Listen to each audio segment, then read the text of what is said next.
ناظرین آپ کا خیر مقدم ہے. میں بہت مبارکباد پیش کرتا ہوں تمام ناظرین کو کہ الحمدللہ آج جمعرات ہے اور پہلا روزہ ہم نے اختیار کیا ہے. اللہ کے فضل و کرم سے بڑی خوشی ہو رہی ہے. اور 23 مارچ بھی ہے آج, یوم پاکستان بھی, یعنی کہ 1940 کو جو قرارداد پاکستان منظور ہوئی, آج اس یاد کو بھی تازہ کیا جائے گا پاکستان میں 23 مارچ سن 1940 کے حوالے سے. اور مینار پاکستان وہ مقام ہے کہ جہاں پر یہ قرارداد پیش کی گئی. اللہ تعالیٰ اس ملک کو کی سالمیت کو برقرار رکھے, اس کو اللہ تعالیٰ ترقیاں عطا فرمائے اور اس ملک کو مزید برکتیں عطا فرمائے. ہم اس سیگمنٹ میں قبلہ مفتی محمد اکمل مدنی صاحب کے ساتھ موجود ہوتے ہیں اور آپ کے سوالات کو شامل کرتے ہیں تاکہ آپ کے سوالات جو ہیں آج اس ہمارے اس سیگمنٹ کا حصہ بن جائے. مفتی صاحب کیا فرمائیے گا کہ آج پہلا روزہ ہے, یقیناً کالز کا بھی ایک لحاظ وہ ہوگا, لیکن آپ کے پاس جو میں چاہتا ہوں سوال ہے کوئی, تو اس کا پہلے جواب عنایت فرمائیں. یہ مشہور کویسچن ایک پوچھا تھا کہ یہ فجر کی اذان ہو رہی ہوتی ہے, لوگ کھاتے پیتے رہتے ہیں, تو کیا اس میں سحری بند کرنا مناسب ہے یا نہیں ہے؟ دیکھیں بالکل ایسا صحیح نہیں ہے. یہ بخاری کی روایت ہے, سیدہ عائشہ صدیقہ رضی اللہ تعالی عنہا ارشاد فرماتی ہیں کہ بلال رات میں اذان دیا کرتے تھے, تو نبی کریم صلی اللہ علیہ وسلم نے ارشاد فرمایا کہ تم جب بلال اذان دیں تو کھاؤ پیو, حتیٰ کہ عبداللہ ابن ام مکتوم اذان دیں, کیونکہ وہ طلوع فجر پر ہی اذان دیتے ہیں. یہ واضح حدیث پاک موجود ہے. اس کا مطلب یہ ہے کہ جب اذان دی جائے گی تو سحری بند ہو چکی ہوگی, طلوع فجر ہو چکا ہوگا. تو جو اذان کے درمیان کھائے گا وہ سحری بند ہونے کے بعد کھائے گا, تو اس کا روزہ نہیں رہے گا. تو اب یہ اس حدیث سے غلط فہمی بھی رفع ہو گئی کہ بعض لوگ کہتے ہیں خود نبی کریم نے ارشاد فرمایا بلال اذان دے رہے ہو تم کھاتے پیتے رہو. وہ تہجد کی اذان تھی, تہجد کی اذان. فجر کی اذان حضرت عبداللہ ابن ام مکتوم رضی اللہ تعالیٰ عنہ دیا کرتے تھے, اور اس وقت سرکار نے منع فرمایا ہے. ٹھیک ہے. اچھا, اس سے بھی ایک سوال یہ بھی آیا تھا کہ جو ہم آن لائن جو بزنس ہو رہا ہے آج کل, اس کے حوالے سے بڑا سوال ہے.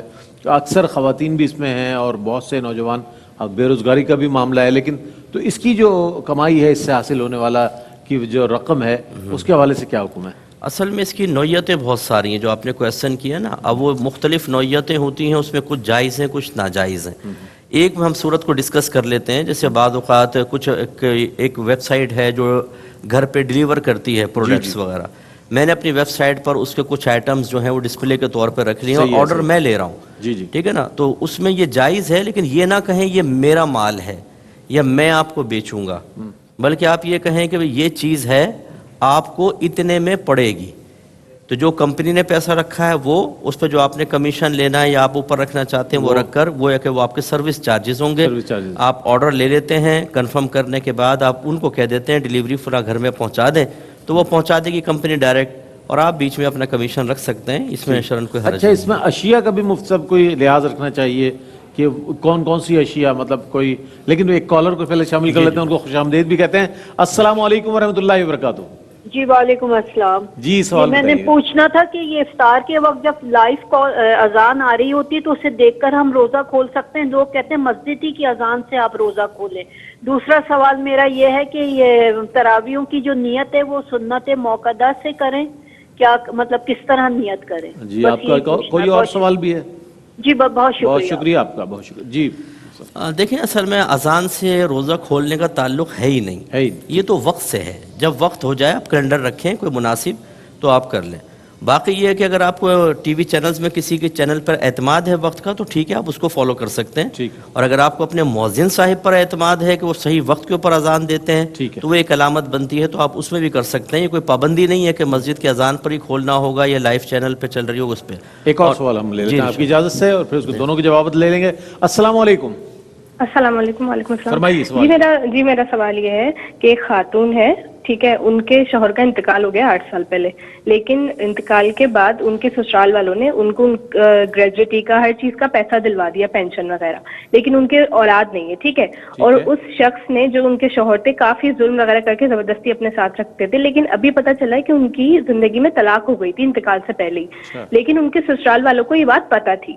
تو وہ اب ان کا پیسہ لے رہی ہیں, وہ یہ جاننا چاہتی ہیں وہ پیسہ ان کے لیے حلال ہے, کیونکہ ان کا دنیا میں کوئی کمانے والا نہیں تھا, کوئی بھی سہارا نہیں تھا اس پیسے کے علاوہ, لیکن ان کی ان سے طلاق ہوئی تھی. بس یہ وجہ ہے, یہ پوچھ رہے ہیں کہ وہ پیسہ وہ لے سکتی ہیں, ان کا کوئی بیٹا نہیں ہے, کوئی بھی نہیں ہے, اس شوہر سے بھی, ان شوہر سے بھی کوئی اولاد نہیں تھی.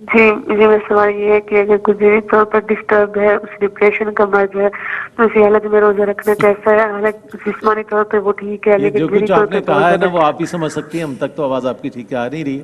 انشاءاللہ پھر کسی دن آپ کی کال کو شامل کریں گے, سوال کو شامل کریں گے تو مفتی صاحب جواب عنایت فرمائیں گے. جی مفتی صاحب. جی تراویح میں بالکل سنت موقدہ کی نیت کریں گے کہ نیت کرتی ہوں 2 رکعت نماز سنت موقدہ تراویح واسطہ اللہ تعالیٰ کے منہ میرا قبل شریف کی طرف.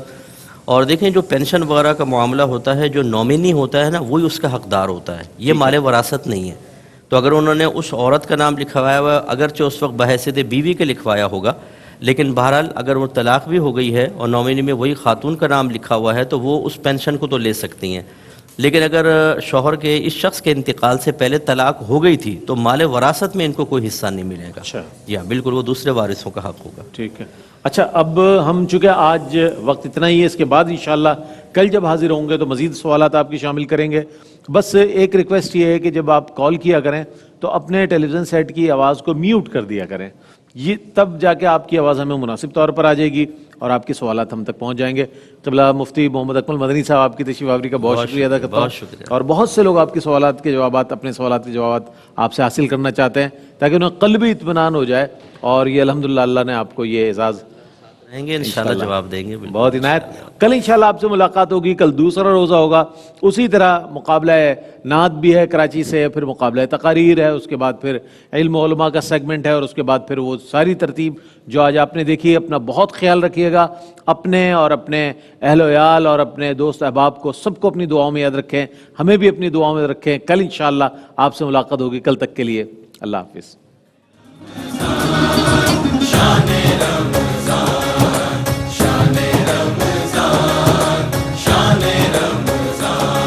ہے مومنوں کے دل کا اجالا شان رمضان, ہے مومنوں کے دل کا اجالا شان رمضان, ہے سارے مہینوں سے ہے سارے مہینوں سے نرالا شان رمضان, ہے مومنوں کے دل کا اجالا شان